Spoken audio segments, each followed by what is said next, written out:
Momoland music.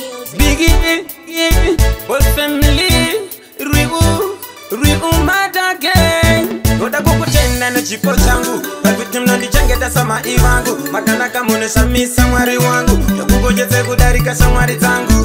Goda kukutenda mudara jaja, munondi changeta kunyamwendiri saga. Munondi tunga mirira bandino sanda, munondi regerera latino taza. Goda kukutenda mudara jaja, munondi changeta kunyamwendiri saga. Munondi tunga mirira bandino sanda, munondi regerera latino taza.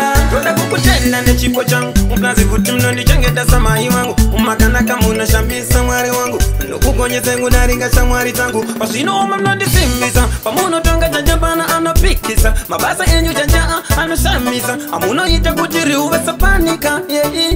Doda kukutenda mudara jaja, munondi changeta kunyamwendiri saga. Munondi tunga mirira bandino sanda, munondi regerera latino taza. Doda kukutenda mudara jaja, munondi changeta kunyamwendiri saga. Munondi tunga mirira bandino sanda, munondi regerera latino taza.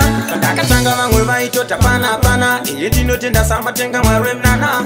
Tunga mremba dini wenyu mwana, I respect to you, we all unto you. Ikusama kugadziriza zviri kuramba, zvise chanawana zviri kungozi ndaba. Ndazvipira ndazvishingisa kwamuri baba. You are father of all nation, you make me fine when I have the pain. So blessing me mighty, mom and my daddy, real test my lady, my lady, my lady. Doda kukutenda mudara munondi changeta kunyamwendiri saga. Munondi tunga mirira bandino sanda, munondi regerera latino taza. Doda kukutenda mudara jaja, munondi changeta kunyamwendiri saga. Munondi tunga mirira bandino sanda, munondi regerera latino taza. Doda kukutenda ne chipo changu, mkazi kuti mnondi changeta sama iwangu. Umakana kamuna shambisa mwari wangu, nukukonyeze kudarika samwari zangu. Pasino mnondi simbisa, pamuno tonga jajabana anapikisa. Mabasa enyu jajaa anusamisa, amuno ita kutiri uwesa panika.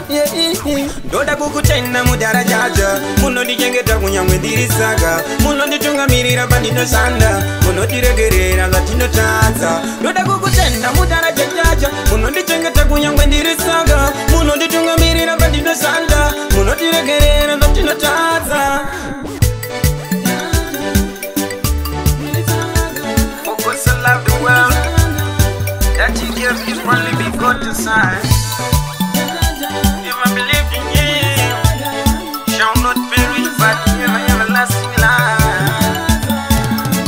For God so loved the world that He gave His only begotten Son. If I believe in Him, shall not perish but have everlasting life.